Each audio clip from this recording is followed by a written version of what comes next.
in which Kanga and Baby Roo come to the forest and Piglet has a bath.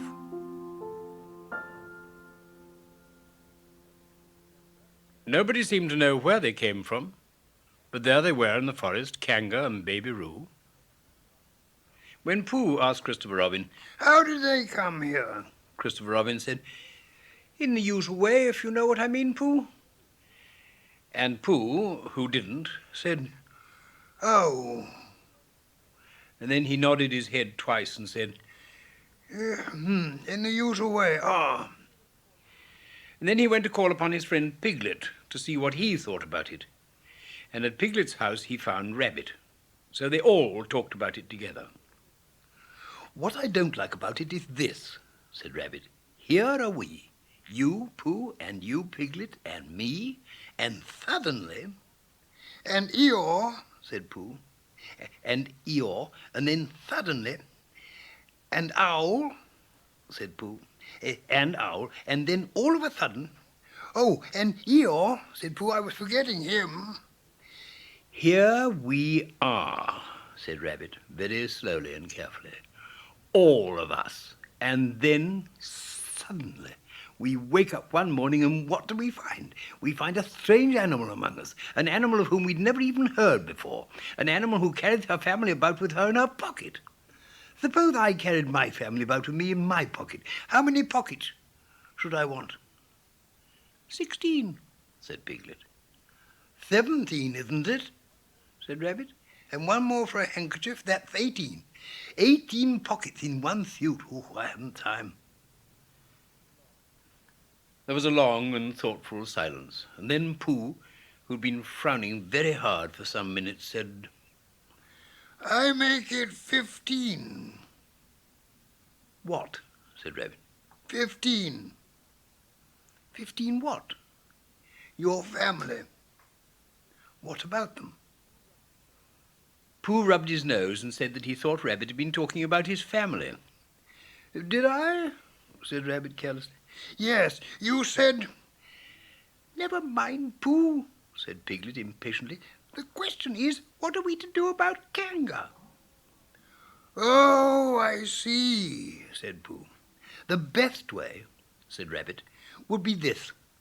The best way would be to steal Baby Roo and hide him, and then when Kanga says, 'Where's Baby Roo?' we say, 'Aha!'" "Aha!" said Pooh, practicing. "Aha! Aha!" "Oh, of course. We could say, 'Aha!' even if we hadn't stolen Baby Roo." "Pooh," said Rabbit kindly, "you haven't any brain." "I know," said Pooh humbly. "We say 'Aha!' so that Kanga knows that we know where Baby Roo is. 'Aha!' means we'll tell you where Baby Roo is if you promise to go away from the forest and never come back. Now don't talk while I think."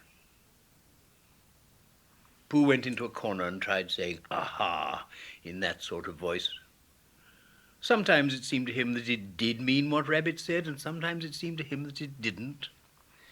"I suppose it's just practice," he thought. "I wonder if Kanga will have to practice too so as to understand it." "There's just one thing," said Piglet, fidgeting a bit.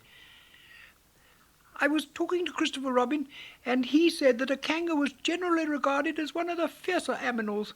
I'm not frightened of fierce aminals in the ordinary way, but it is well known that if one of the fiercer aminals is deprived of its young, it becomes as fierce as two of the fiercer aminals, in which case, 'aha' is perhaps a foolish thing to say." "Piglet," said Rabbit, taking out a pencil and licking the end of it, "you haven't any pluck." It's hard to be brave," said Piglet, sniffing slightly, "when you're only a very small aminal." Rabbit, who had begun to write very busily, looked up and said, "It is because you're a very small animal that you'll be useful in the adventure before us." Piglet was so excited at the idea of being useful that he forgot to be frightened any more. And when Rabbit went on to say that Kangas were only fierce during the winter months, being at other times of an affectionate disposition, he could hardly sit still. He was so eager to begin, being useful at once. What about me? Said Pooh sadly. I suppose I shan't be useful. Never mind, Pooh, said Piglet comfortingly. Another time, perhaps. Without Pooh, said Rabbit solemnly as he sharpened his pencil, the adventure would be impossible. Oh, said Piglet, and tried not to look disappointed. But Pooh went into a corner of the room and said proudly to himself, Oh, impossible without me. Oh, that sort of bear. Now listen, all of you, said Rabbit when he'd finished writing, and Pooh and Piglet sat listening very eagerly with their mouths open. And this was what Rabbit read out. Plan to capture Baby Roo. 1. General remarks. Kanga runs faster than any of us, even me. 2. More general remarks. Kanga never takes her eye off Baby Roo except when he's safely buttoned up in her pocket. 3. Therefore, if we are to capture Baby Roo, we must get a long start because Kanga runs faster than any of us, even me. See 1. 4. A thought. If Roo had jumped out of Kanga's pocket and Piglet had jumped in, Kanga wouldn't know the difference because Piglet is a very small animal. 5. Like Roo. 6. But Kanga would have to be looking the other way first so as not to see Piglet jumping in. 7. See 2. 8. Another thought. But if Pooh was talking to her very excitedly, she might look the other way for a moment. 9. And then I could run away with Roo. 10. Quickly. 11. And Kanga wouldn't discover the difference until afterwards. Well, Rabbit read this out proudly, and for a little while after he had read it, nobody said anything. And then Piglet, who had been opening and shutting his mouth without making any noise, managed to say very huskily, And afterwards? How do you mean? When Kanga does discover the difference? Well, then we all say, aha! All 3 of us? Yes. Oh. Why, what's the trouble, Piglet? Nothing, said Piglet. as long as we all 3 say it. As long as we all 3 say it, said Piglet. I don't mind, he said. But I shouldn't care to say, aha, by myself. It wouldn't sound nearly so well. By the way, you are quite sure about what you said about the winter months? The winter months?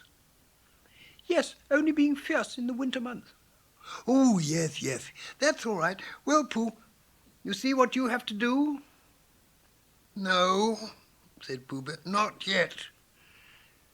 What do I do? Well, you just have to talk very hard to Kanga so she doesn't notice anything.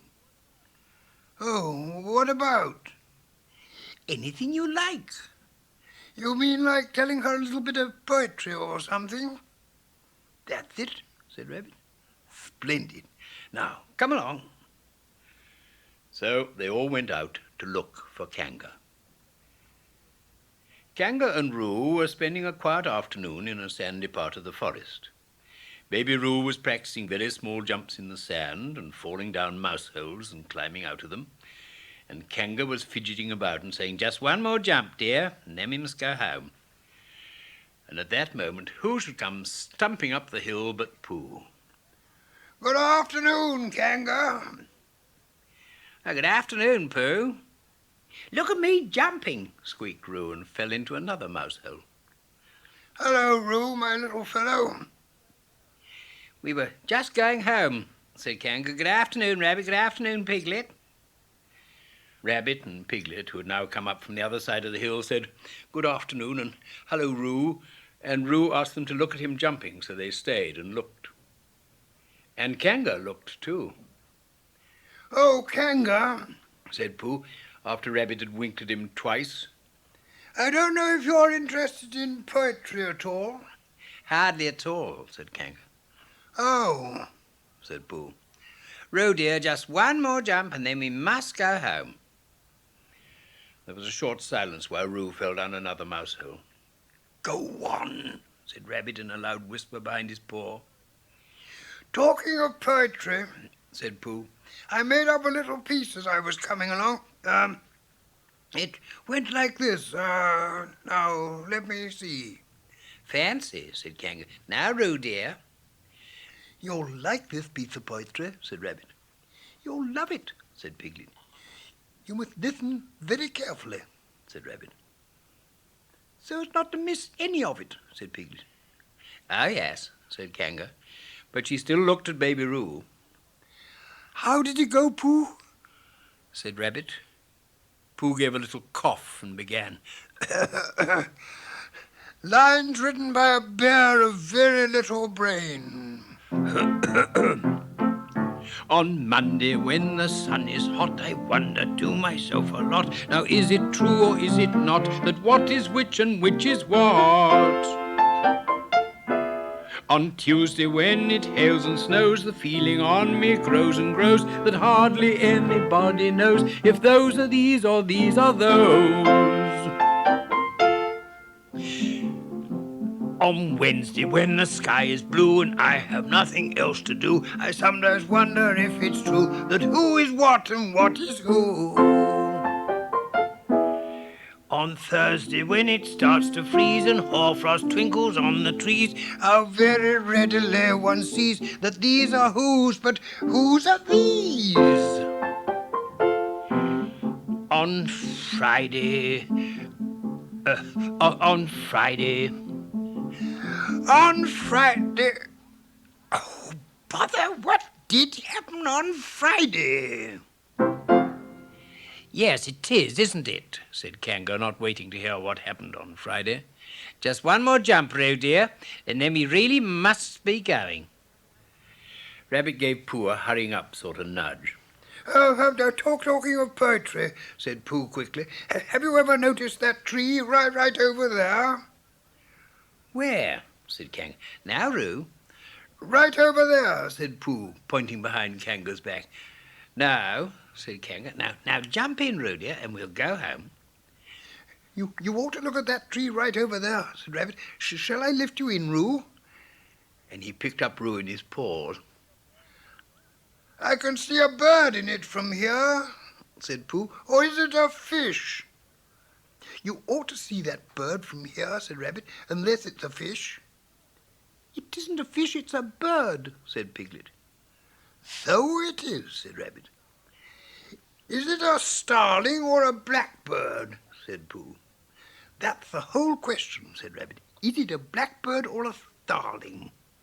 And then at last Kanga did turn her head to look.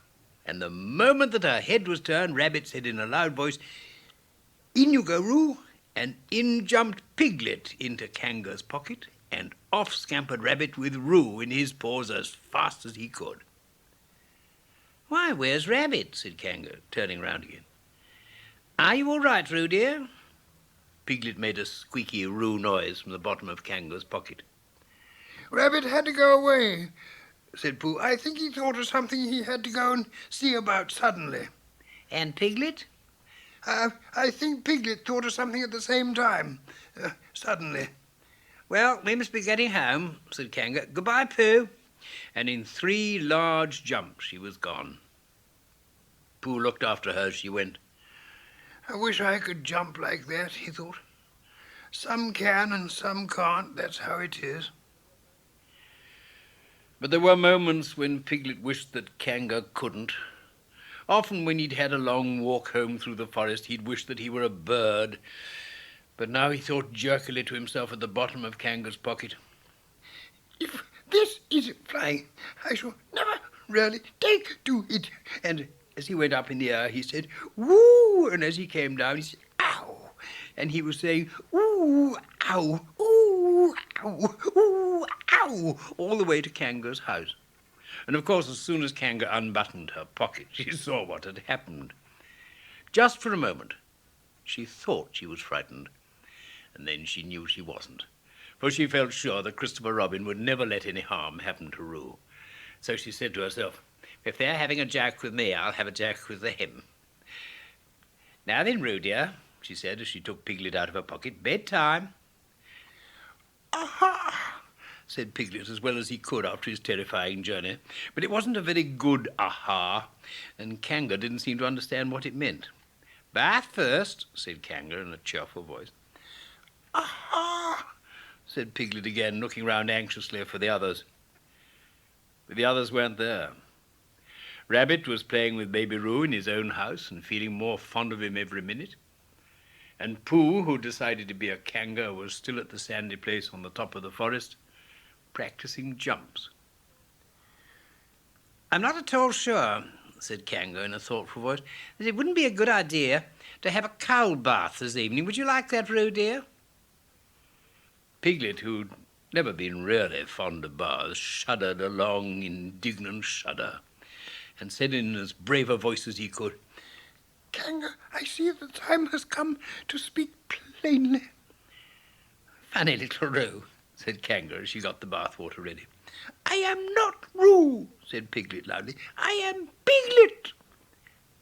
Yes, dear, yes, said Kanga soothingly, and imitating Piglet's voice, too. So clever of him, she went on, as she took a large bar of yellow soap out of the cupboard. What will he be doing next? Can't you see? Shouted Piglet. Haven't you got eyes? Look at me. I am looking, Roo, dear, said Kanga rather severely. And you know what I told you yesterday about making faces? If you go on making faces like Piglet's, you'll grow up to look like Piglet, and then think how sorry you will be. Now then, into the bath, and don't let me have to speak to you about it again. Before he knew where he was, Piglet was in the bath, and Kanga was scrubbing him firmly with a large, lathery flannel. Ow! Cried Piglet. Let me out! I'm Piglet! Don't open the mouth, dear, or the soap goes in, said Kanga. There, what did I tell you? You did it on purpose, spluttered Piglet as soon as he could speak again, and then accidentally had another mouthful of lathery flannel. That's right, dear, don't say anything, said Kanga, and in another minute Piglet was out of the bath, being rubbed dry with a towel. Now, said Kanga, there's your medicine, and then bed. What medicine? Said Piglet. To make you grow big and strong, dear. You don't want to grow up small and weak like Piglet, do you? Well, then. At that moment there was a knock at the door. Come in, said Kanga, and in came Christopher Robin. Christopher Robin! Christopher Robin! Cried Piglet. Tell Kanga who I am. She keeps saying I'm Roo. I'm not Roo, am I? Christopher Robin looked at him very carefully and shook his head. You can't be Roo, he said, because I've just seen Roo playing in Rabbit's house. Well, said Kanga, fancy that. Fancy my making a mistake like that. There you are, said Piglet. I told you so. I'm Piglet. Christopher Robin shook his head again. Oh, you're not Piglet, he said. I know Piglet well, and he's quite a different colour. Piglet began to say that this was because he'd just had a bath, and then he thought that perhaps he wouldn't say that. And as he opened his mouth to say something else, Kanga slipped the medicine spoon in and then patted him on the back and told him that it was really quite a nice taste when you got used to it. I knew it wasn't Piglet, said Kanga. I wonder who it can be.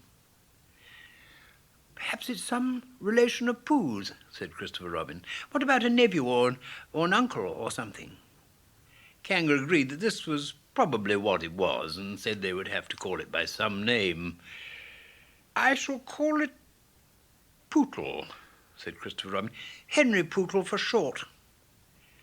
And just when it was decided, Henry Pootle wriggled out of Kanga's arms and jumped to the ground. And to his great joy, Christopher Robin had left the door open.